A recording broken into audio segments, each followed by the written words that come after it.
We ended the last session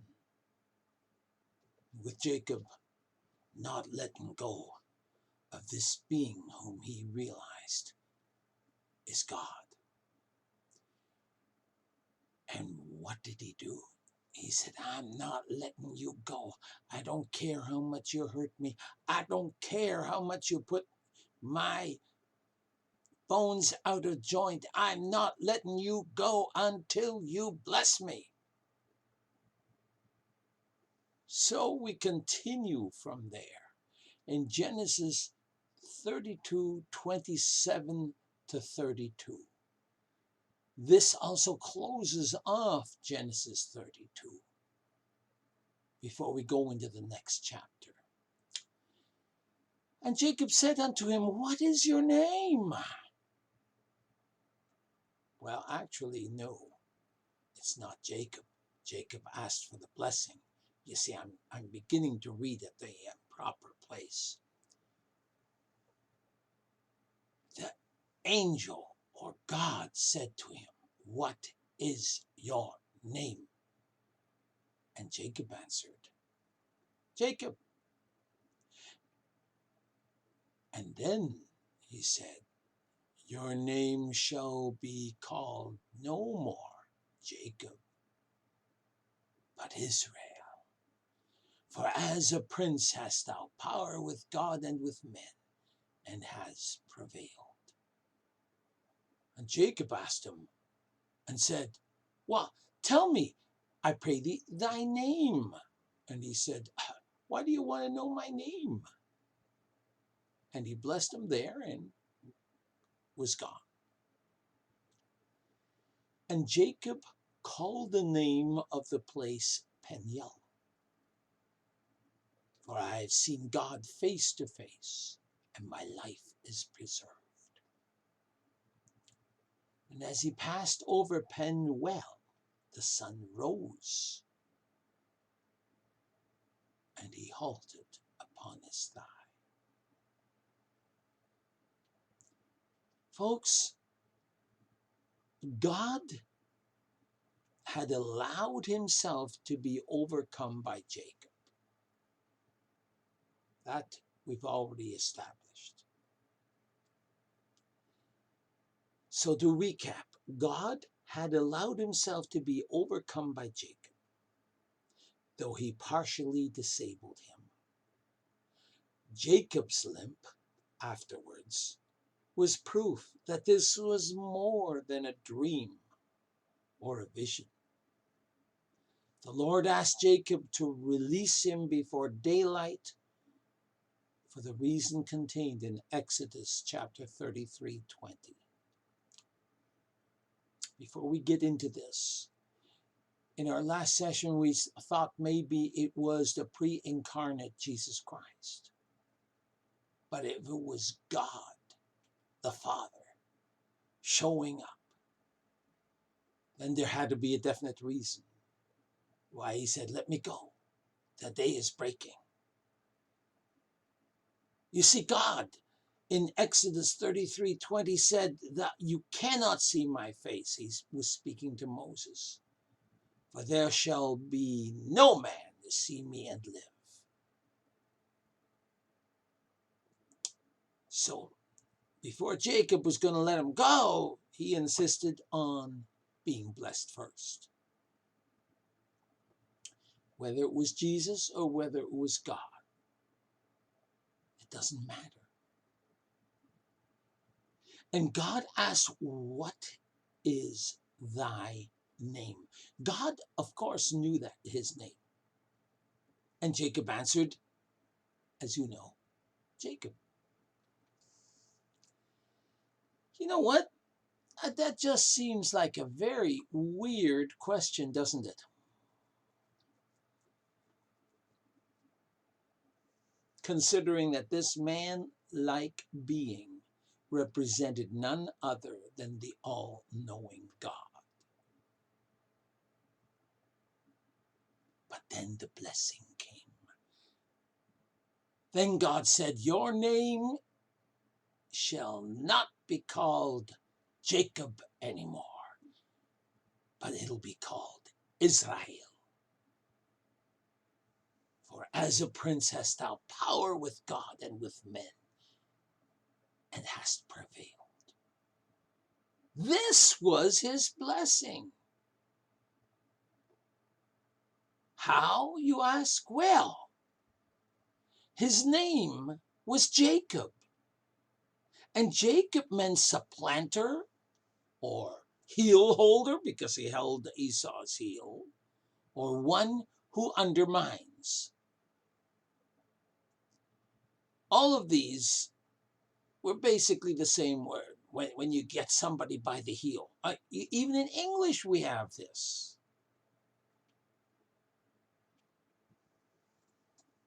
So, he was no longer to be called Jacob, the supplanter, or the heel holder, or one who undermines others. God gave him the new name of Israel, meaning who prevails with God, or prince that prevails with God.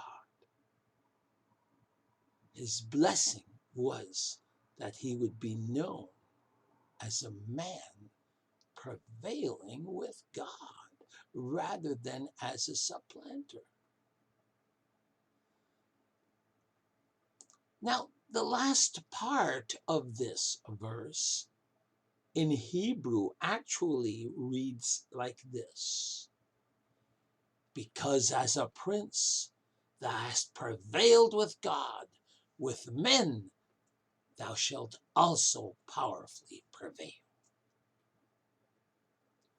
God gave Jacob both power to overcome and also the praise of victory. Then Jacob asked of God, tell me, I pray thee, thy name. And God answered, what?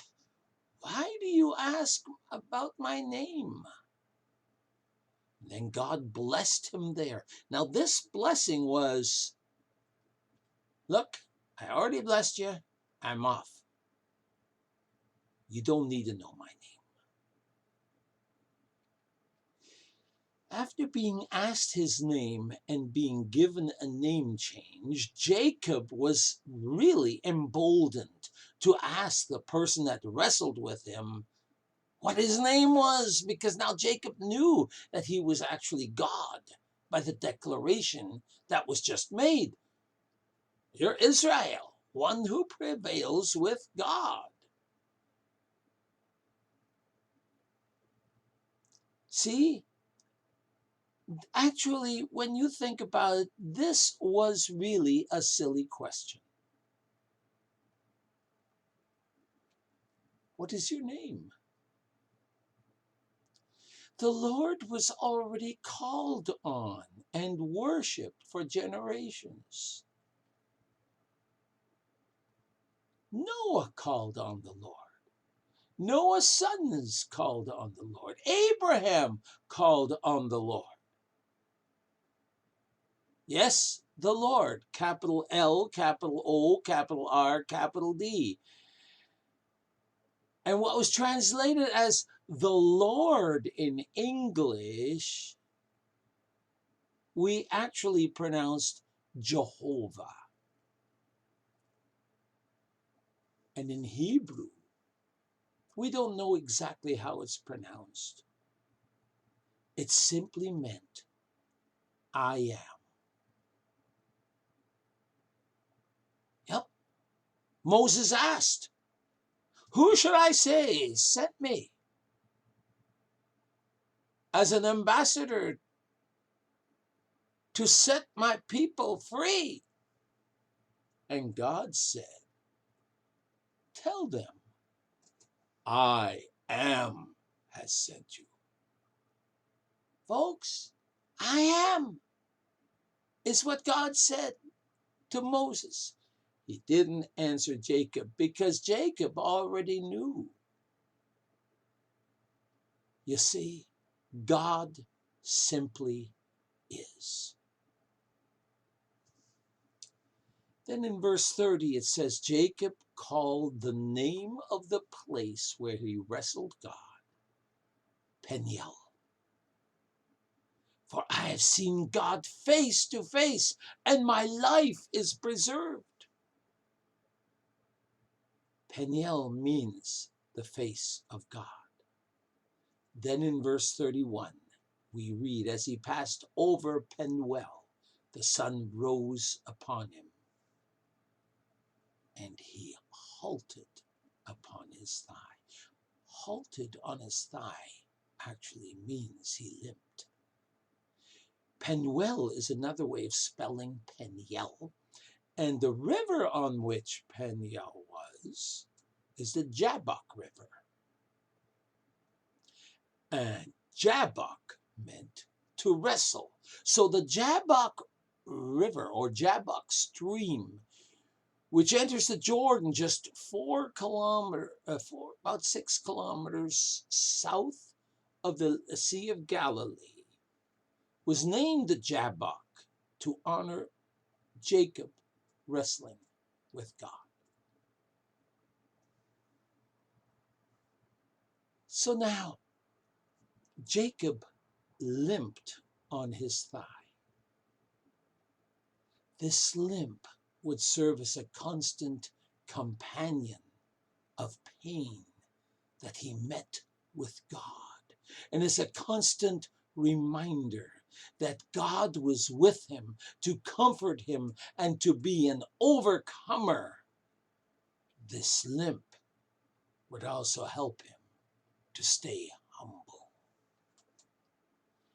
It kind of reminds me of Paul when Paul asked, Lord, let this thorn be removed.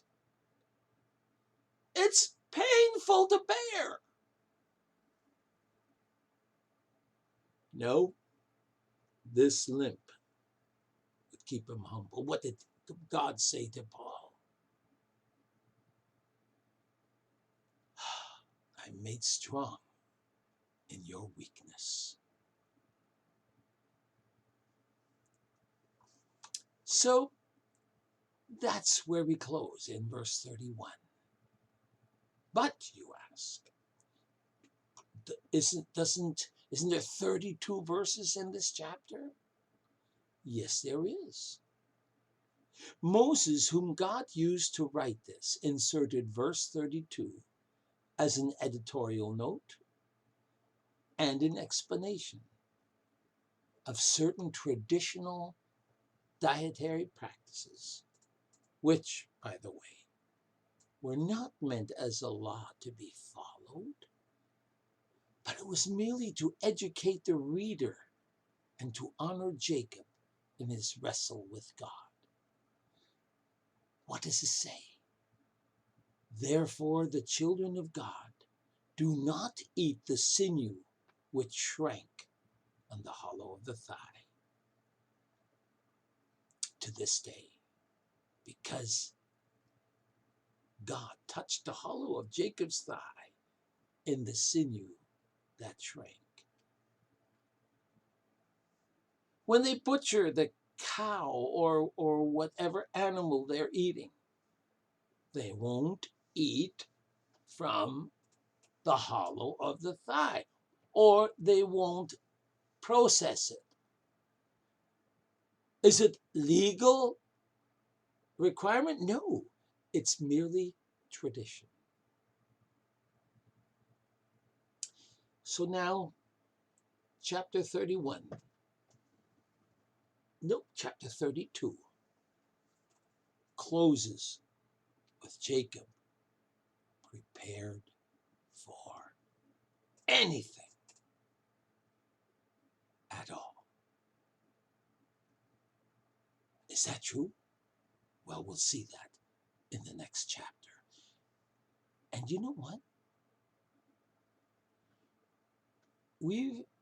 This was recorded in the year 2020 in summer. We thought we were prepared for anything, but many of us were not.